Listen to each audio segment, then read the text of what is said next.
उठो तो ऐसे उठो कि फक्र हो बुलंदी की, झुको तो ऐसे झुको कि बंदगी भी नाज करे। इन्हीं शब्दों के साथ आपका स्वागत करता हूं आपके चैनल आपके परिवार परीक्षा अड्डा पर।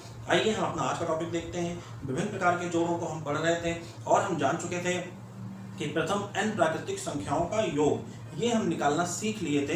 अब हम आज पढ़ेंगे प्रथम n विषम संख्याओं का योग और प्रथम n सम संख्याओं का योग। ठीक है ना।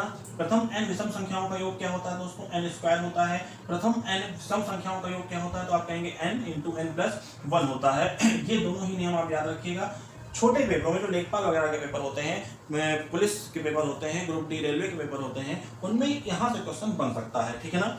तो आप देखेंगे सवाल है 1 से 50 तक की सभी सम संख्याओं का योग। पहले आपको 50 में निर्धारित करना है कि कितनी सम संख्याएं होंगी और कितनी विषम, और ये निर्धारित करने के लिए आप 2 से भाग कर देंगे तो कितना आ जाएगा 25।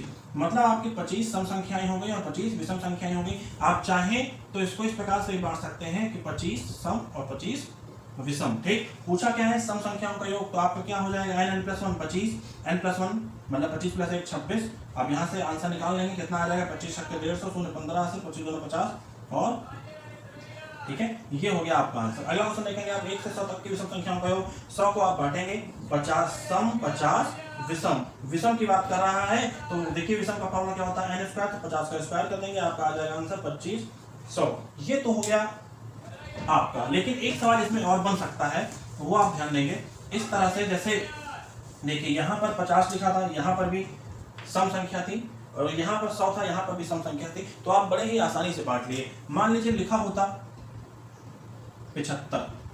ठीक। तो क्वेश्चन में क्या दिया कि 1 से 75 तक की 1 से 75 तक की सम या विषम संख्याओं का योग। तो आपको पहले से सम बनाना होगा। जैसे 75 माइनस 1 करेंगे तो आपका क्या आएगा? 74। अब आप इसे 2 भागों में बांट सकते हैं, 37 सम और 37 विषम। ठीक है ना। 37 सम और 37 विषम। अब आपको देखना है 75 कैसी संख्या है, तो आप कहेंगे कि सर 75 एक विषम संख्या है। अगर विषम संख्या है तो आप विषम संख्या में 1 जोड़ेंगे, क्योंकि अब 37 तो पहले से ही थी विषम संख्या और 1 अभी अभी हो गई है, तो आपका क्या हो गया? 38 विषम संख्या हो गई। ठीक है ना। अब विषम संख्याओं का योग पूछा है तो आप 38 का स्क्वायर करके निकाल दीजिए। सम संख्याओं का योग पूछा है तो n प्लस 1 मतलब 37 गुणे 38, ये हो जाएगा आपका आंसर। ठीक है दोस्तों, बात मुझे लगता है कि आपको समझ में आ गई होगी। अगला टॉपिक देखेंगे आप प्रथम n प्राकृतिक संख्याओं के वर्गों का योग। ठीक है ना। n plus 1 into 2n plus 1 upon 6। याद रखेंगे आप प्रथम n प्राकृतिक संख्याओं के वर्गों का योग n plus 1 2n plus 1 upon 6। ठीक है ना। पहला एग्जाम्पल जैसे कह दिया प्रथम 20 प्राकृतिक संख्याओं के वर्गों का योग। तो n का मान सीधे सीधे दिया हुआ है, आप निकाल सकते हैं 20 प्लस 1 कितना हो जाएगा? 21। 20 दूना 40 प्लस 1 41 बटे 6। ठीक। देखिए 3 सते 21, 3 दूना 6, 2 से इसको काट लेंगे आप, 2 दहाम 20। ठीक। तो यहां से देख सकते हैं आप 10 गुणे 7 410 गुणे 7 आपका हो जाएगा। यहां से आप सॉल्व करेंगे और आपका आ जाएगा 2870। आपका आ जाएगा 2870। ठीक है ना। ये तो हो गया है ये वाला क्वेश्चन। अगला क्वेश्चन देखते हैं। कह रहा है 11 का स्क्वायर प्लस 12 का स्क्वायर प्लस 20 का स्क्वायर, मतलब 11 से लेकर 20 तक की प्राकृतिक संख्याओं के वर्गों का योग निकालिए। ठीक है। तो देखिए इसको करने का सबसे सही तरीका यही है कि आप 1 से लेकर पहले 20 तक की प्राकृतिक संख्याओं के वर्गों का योग निकाल लीजिए। ठीक है ना।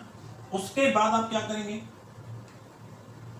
1 से लेकर 10 तक की प्राकृतिक संख्याओं के वर्गों का योग आप घटा देंगे। 1 से लेकर 10 तक की प्राकृतिक संख्याओं के वर्गों का योग आप घटा देंगे। ठीक है ना। तो देखिए 1 से लेकर 20 तक का हम निकाल लिए थे 2870 माइनस। ठीक है ना। 1 से लेकर 10 तक का निकाल लेते हैं दोस्तों। आइए देखिए 10 गुणे 11, 2 दहम 20 21 बटे 6। ठीक है ना। आप निकाल सकते हैं। देखिए 3 सते 21, 3 दूना 6, 2 पंजे 10। ठीक। अब देखिए 11 पचे 55 और गुणे 7 यहां से हो जाएगा आपका। ठीक है।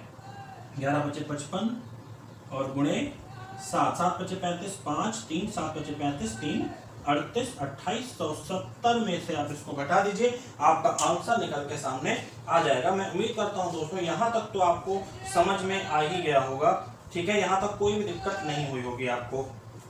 ठीक है। चलिए इसको मिटाते हैं, अगला सवाल हम देखते हैं। क्या कह रहा है। ठीक है, देखा जाए।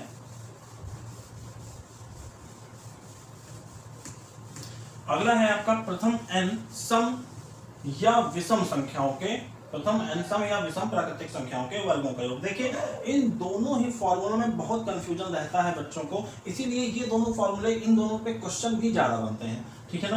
देखिए प्रथम n सम या विषम, आपके पास सम या विषम कह रहा है, प्रथम n प्राकृतिक संख्याएं नहीं कह रहा है। प्रथम n सम या विषम प्राकृतिक संख्याओं के वर्गों का योग, तो इसका हो जाएगा n+1 n+2/6। ठीक है, जैसे पहला क्वेश्चन क्या दिया उन्होंने, 1 का स्क्वायर प्लस 3 का स्क्वायर प्लस 5 का स्क्वायर प्लस 17 का स्क्वायर, ये आपको फाइंड करना है। देखिए ये प्रथम, आप कह सकते हैं कि प्रथम n विषम संख्याओं के वर्गों का योग पूछ रहे हैं ये, कि प्रथम 17 विषम संख्याओं, इसको क्वेश्चन को अगर आप बोलना चाहें तो बोल सकते हैं प्रथम 17 विषम संख्याओं के वर्गों का योग। ठीक है, तो देखिए 17 के गुणे 17 प्लस 1 18 गुणे 17 प्लस 2 19 बटे 6 6 त्रिक 18 17 तियां 51 गुणे 19 19 एक कम 19 9 एक आपका कैरी हो जाएगा, और 19 पंजे 95 और 1 96, तो 969।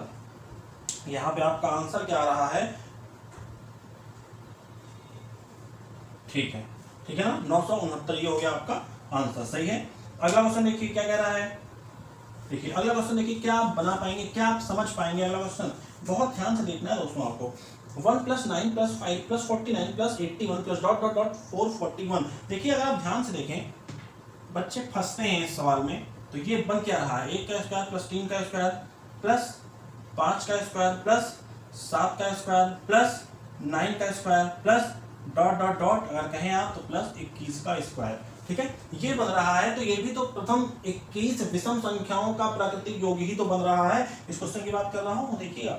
ठीक है, तो इसको भी आप बिल्कुल ही आसानी से कर सकते हैं इसी फॉर्मूले पे। देखिए 21 गुणे 21 + 1 22 21 + 2 23 6। ठीक, 3 × 7 21 3 दूना 6, 2 से आप काटेंगे आएगा 11, आपका 7 गुणे 11 77 गुणे 23।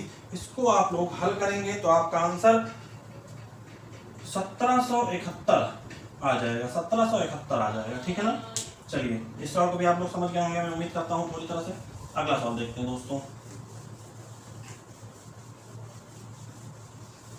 देखेंगे आप, देखिए क्वेश्चन कह रहा है 1 का स्क्वायर प्लस 2 का स्क्वायर प्लस 3 का स्क्वायर प्लस ... प्लस फॉर्मूला लिख दिया है इसने कौन सा, n प्राकृतिक संख्याओं के वर्गों का योग। ठीक है, आपको कंफ्यूज करने की कोशिश कर रहा है कि अब 1 का स्क्वायर प्लस 3 का स्क्वायर, जो कि प्रथम n विषम संख्याओं का है, योग का है, आप इसमें इस फॉर्मूले को लगाकर गलती कर दें। लेकिन आप ऐसा नहीं करेंगे, क्योंकि आप समझ चुके हैं कि ये 1 2 3 4 ये लगातार प्राकृतिक संख्याएं हैं, और ये 1 3 5 7 9 ये क्या है, ये लगातार विषम संख्याएं हैं, लगातार विषम संख्याएं हैं, या n प्राकृतिक विषम संख्याओं का योग की बात कर रहा है। मतलब आप इस फॉर्मूले का यूज करेंगे और अपने आप को सुरक्षित रखेंगे। 19 गुणे 20 गुणे 21 6 3 × 7 21 3 दूना 6, 2 से काटेंगे और 190 गुणे 7 आ जाएगा आपका। और यहां से आप क्वेश्चन को हल करके आसानी से निकल जाएंगे और सुरक्षित खेलेंगे। समझ आई बात। आइए अगला टॉपिक देखेंगे हम, प्रथम n प्राकृतिक संख्याओं के घनों का योग। प्रथम n प्राकृतिक संख्याओं के घनों का योग क्या होता है दोस्तों, तो आप कहेंगे n+1/2 और पूरे का होगा होल स्क्वायर। ठीक है, ये हो गया आपका बेसिक फॉर्मूला। आइए न्यूमेरिकल देखते हैं कुछ। पहला क्वेश्चन देखेंगे आप, 1 का क्यूब प्लस 2 का क्यूब प्लस 10 का क्यूब। इसका मतलब यही हो गया कि प्रथम 10 प्राकृतिक संख्याओं के घनों का योग पूछ रहे हैं। फॉर्मूले में पुट करेंगे आप 10 गुणे 10 + 1 11 बटे 2 और इसका पूरे का होल स्क्वायर। ठीक, ध्यान से देखें, 2 से कटेगा कितना आएगा 55, और 55 का वर्ग आपको निकालना है। 55 25 5 36 30 25 आपका हो जाएगा आंसर। ठीक है ना। यहाँ पे चलिए अगला क्वेश्चन देखते हैं, बहुत तेजी से देखेंगे हम लोग। देखिए ध्यान से, 11 का क्यूब 12 का क्यूब प्लस 13 का क्यूब ... 20 का क्यूब, यहाँ से करना है आपको। तो आप पहले निकालेंगे 1 से लेकर 20 तक का क्यूब का जोड़। ठीक है ना, और फिर जो जरूरत नहीं है उसको हम घटा देंगे, मतलब 1 से कहां तक का 10 तक के क्यूब को आप हटा दीजिए। ठीक है ना। तो देखिए इसको कैलकुलेट करने का वही तरीका, फॉर्मूला पुट करेंगे आप 20 गुणे 20 + 1 21 बटे 2 घटेगा ठीक है, और इसका स्क्वायर करना मत भूल जाइएगा। ठीक है, 2 से काटेंगे आप 10, हो जाएगा 210 गुणे 210। ठीक है, अब 210 का स्क्वायर, तो आप देख रहे हैं 21 का स्क्वायर आपको पता है कि क्या होता है 441, डबल जीरो लगा लीजिए। ठीक है, और माइनस क्या करेंगे आप 1 से 10 तक का, अभी आपने निकाला था 30, 25, घटा के इसका आंसर आप कैलकुलेट कर लीजिएगा। ठीक है, अगला क्वेश्चन देखते हैं। देखिए बहुत तेजी से देख रहे हैं हम लोग।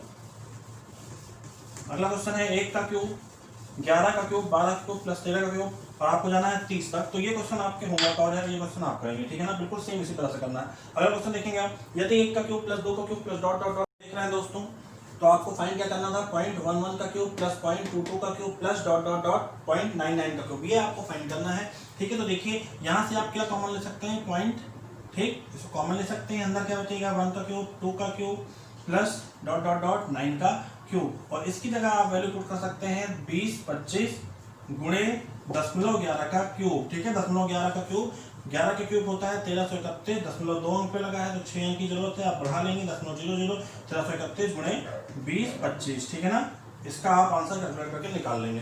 तो ठीक है दोस्तों, आज की वीडियो को हम यही रोकते हैं। वीडियो कैसी लगी कमेंट में जरूर लिखिएगा। अगर अच्छी लगी हो तो लाइक कर दीजिए, शेयर कर दीजिए, सब्सक्राइब कर लीजिए चैनल को अगर नहीं किया है तो, और बेल आइकन को जरूर प्रेस कर लीजिए। जय हिंद, जय भारत।